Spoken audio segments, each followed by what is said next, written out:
Hablaremos hoy de José Marchena Ruiz de Cueto, generalmente conocido como el Abate Marchena. Es uno de los personajes más apasionantes de la historia y de la literatura española. También uno de los menos conocidos y sin duda de los que más controversias han causado. Había nacido en Utrera el 18 de noviembre de 1768. Y ciertamente el abate no fue abate, ni clérigo, ni diácono, ni nada de eso. Se definía a sí mismo como revolucionario, girondino, humanista, pequeño, feo, alma ardiente y enérgica, estudiante perdulario, medio loco, amante excepcional y exaltado. La célebre Madame de Staël lo describe como una falta de ortografía de la naturaleza. No está mal. Chateaubriand lo consideraba un sabio inmundo y un aborto lleno de ingenio. El médico y pensador humanista Gregorio Marañón, el querido Marañón, considera que la figura de Marchena corresponde a cierta especie de enanos en los cuales la exigüidad de la talla tiene otras compensaciones anatómicas que les permiten extrañas victorias en la lid amorosa. Qué bien que lo dice Marañón.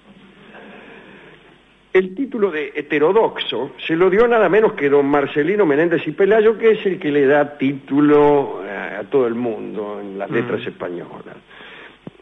Fue además don Marcelino uno de los primeros biógrafos del abate y el responsable también de esta imagen estereotipada que suele tenerse de este personaje. Vivió la época crítica de España en la que los intelectuales se dividían en españoles enfervorizados o afrancesados. Afrancesados que por otra parte sufrían el desprecio de los compatriotas y eran a veces perseguidos bajo la acusación de traidores a la patria. Ante esta disyuntiva se declaró el abate en favor de las corrientes de libertad que venían de Francia. Consideraba que este era el país más civilizado de Europa y el que finalmente iba a instaurar un gobierno del pueblo que acabara por fin con el indeseable antiguo régimen. El abate Marchena consideraba en su juventud que el pueblo era el mejor de los amos. En España sufrió la persecución del Santo Oficio.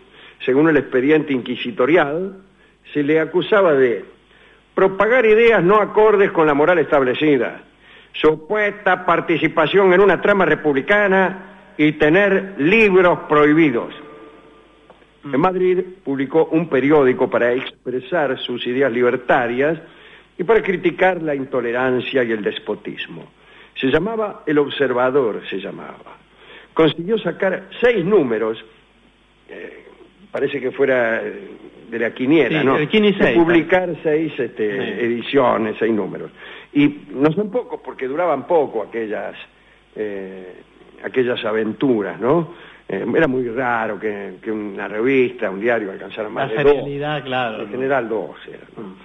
En sus editoriales, me refiero a las que escribía para El Observador, se declaraba independiente del lujo y del favor de los poderosos y criticaba las costumbres de los españoles.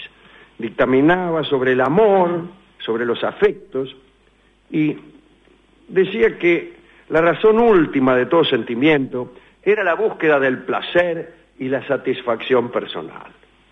Satirizaba Marchena la intolerancia religiosa, los vicios de la Universidad Española, la actitud de los militares y por último hacía burla del casticismo y hasta de la literatura escolástica.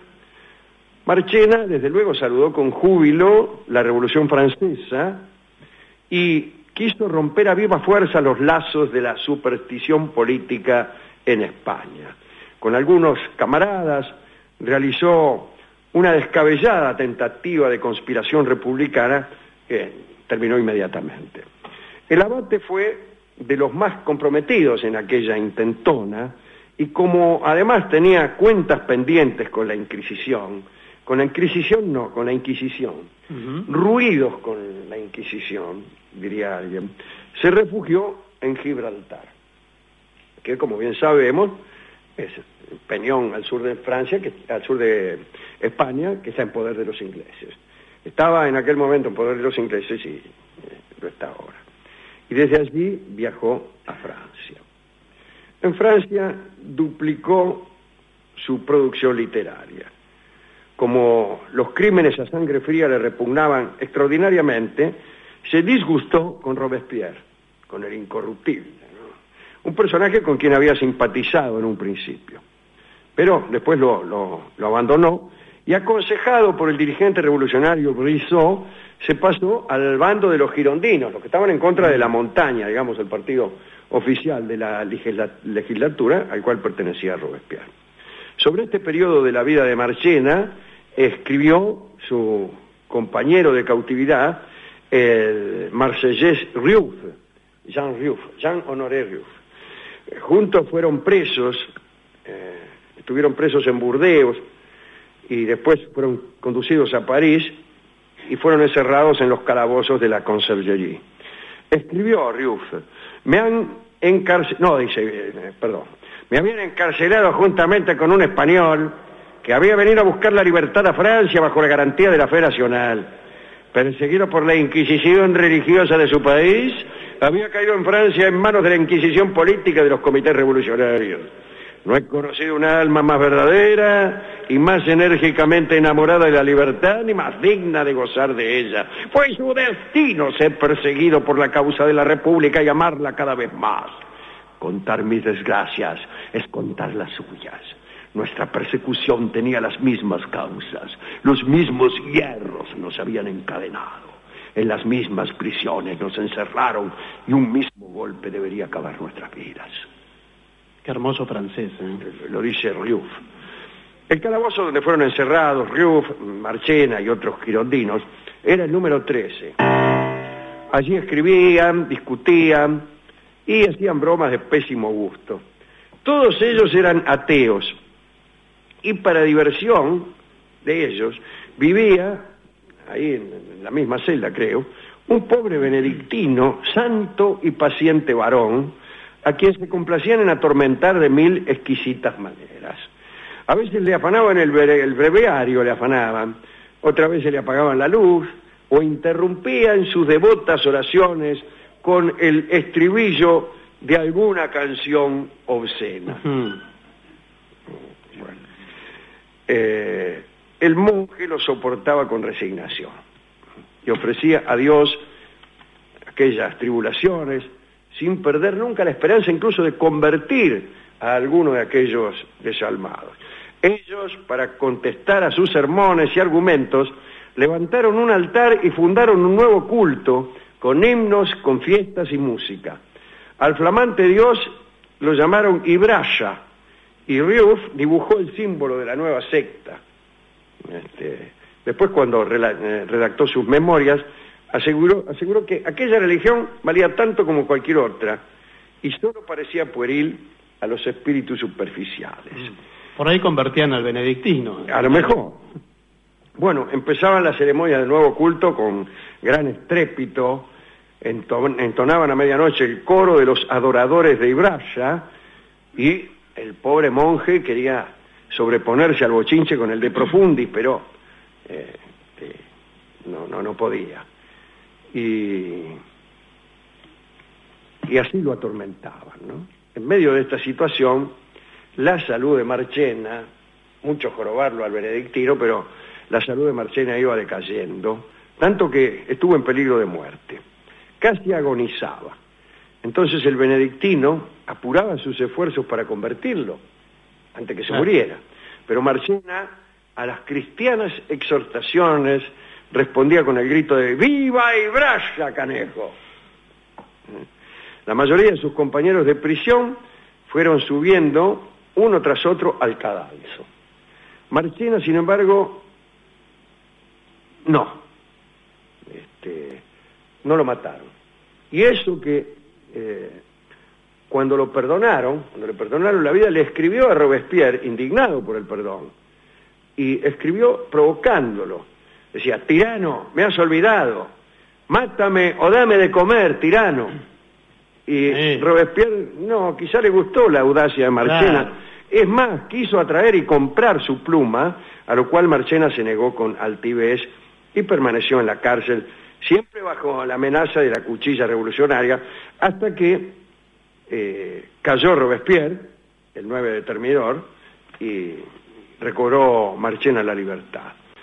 Bueno, le dieron un puesto ahí en el Comité de Salvación Pública, empezó a redactar un periódico, El Amigo de las Leyes, pero enseguida el partido termidoriano, ¿no? El partido vencedor empezó a dividirse. Marchena justo eligió como amigos a Legendre, a Fréron, como enemigos, mejor dicho. Esos se quedaron con el poder y él equivocó de fracción, escribió contra Fréron, perdió su empleo, se vio otra vez perseguido, se ocultó, fue acusado de conspirador, fue denunciado.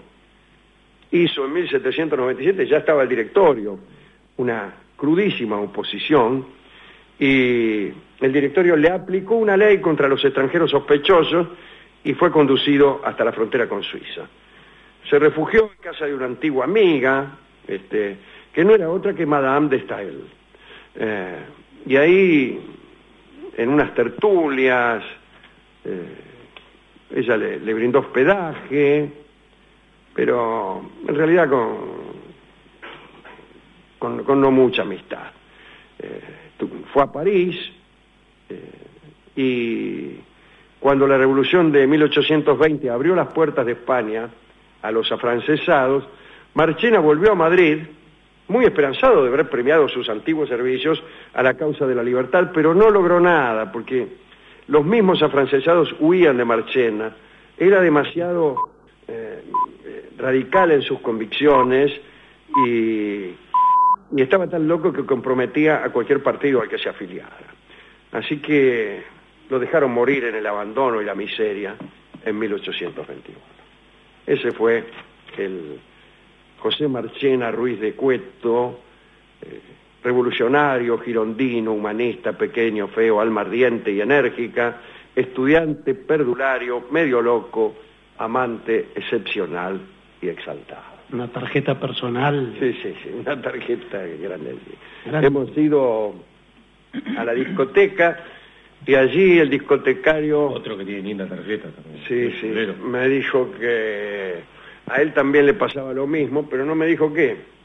¿Y qué de todo? Porque a este le pasó bastante. Y me dijo que sí, que él también jorobaba a un cura de al lado de la casa. Y que le tiraba cohete adentro de la iglesia y todo eso. Señor, estamos hablando de la historia. Él y Marchena eran almas gemelas, la gloria de la Revolución Francesa. Pero no, señor. Y que él era un amante bastante bueno y que si no lo creía, que se lo preguntara... ¿Qué nos importa? A la panadera de la calle Arenales. Me invitó a acompañarme. Finalmente me dio un disco que tiene que ver con el exilio. Se llama Pal que se va y es una chamarrita que canta don Alfredo Citarrosa. Adelante.